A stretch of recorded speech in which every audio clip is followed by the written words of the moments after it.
কোনো হাদিসে বা কোরআনে আছে যে নবীজির পিতামাতা জাহান্নামে যাবে, নবীজির পিতামাতা জান্নাতে যাবে, এরকম কোনো হাদিস নেই। আর আল্লাহর নবী তার মায়ের ক্ষমা চাওয়ার অনুমতি পাননি। বুখারী মুসলিমের হাদিসে এইভাবে এসেছে, আবু হুরায়রা রাদিয়াল্লাহু তাআলা আনহু বলেন, যারা রাসূলুল্লাহ সাল্লাল্লাহু আলাইহি সাল্লাম উম্মা কাবরিহি, আল্লাহর নবী তার মায়ের কবর জিয়ারত করলেন।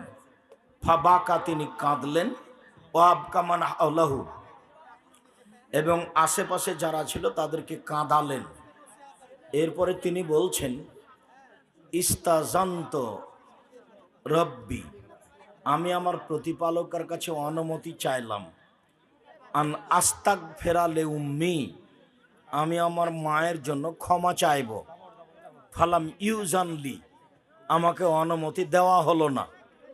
আমি যখন বললাম যে আল্লাহ, আমি কি তোমার কাছে আমার মায়ের জন্য ক্ষমা চাইতে পারি, তা আমি অনুমতি চাইলাম, তো আল্লাহ বললেন না, তুমি তোমার মায়ের জন্য ক্ষমা চাইতে পারো না। তো যেই নবী অনুমতি পাইলেন না মায়ের ক্ষমা চাওয়ার, সেই মা জান্নাতে যাবে, আপনি কি দিয়ে ফয়সালা দিলেন? নবী নিজে অনুমতি চাইলেন আল্লাহর কাছে ক্ষমা চাওয়ার মায়ের জন্য। তারপর উনি বলছেন, ওয়াস্তাজান্তহু আন আজুরা কাবরাহা, আমি অনুমতি চাইলাম আল্লাহ, আমার মায়ের কবর দেখতে যেতে পারি কি? ফওজেন আলী, তখন আমাকে অনুমতি দেওয়া হলো, হ্যাঁ তুমি তোমার মায়ের কবর দেখতে যেতে পারো। কেন? কবর দেখলে মরণ স্মরণ হয়। তখন আল্লাহ রসুল বললেন, জৌরু কাবরাহু কাবরাকুম ফাইন্নাহু তুযাক্কিরু মাউতাকুম, তোমরা কবর জিয়ারত করো, মরণ স্মরণ হবে। আল্লাহ নবীর নিজের মায়ের ক্ষমা চাওয়ার অনুমতি পেলেন না। হাদিস মুসলিম।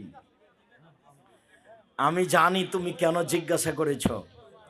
আব্দুর রাজ্জাক বিন ইউসুফ বলেছেন মুহাম্মদ সাল্লাল্লাহু আলাইহি সাল্লামের বাপ মায়ের ব্যাপারে তুমি সেটাই জানতে চাচ্ছ।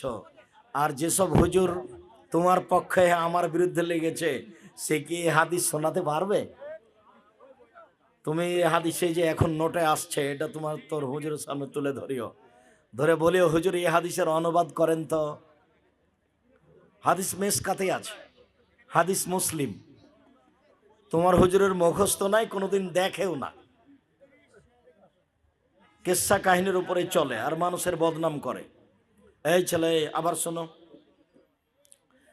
ইস্তাজান্ত রব্বি ফিয়ান আস্তাগফিরা লাহা আও আস্তাগফিরা লি উম্মি, আমি আল্লাহর কাছে অনুমতি চাইলাম, আল্লাহ আমি কি তোমার কাছে আমার মায়ের জন্য ক্ষমা চাইতে পারি? আল্লাহ আমি তোমার কাছে কি আমার মায়ের ক্ষমার কথা বলতে পারি? ফালাম ইউযানলি, আমাকে অনুমতি দেওয়া হলো না। কি বুঝলেন?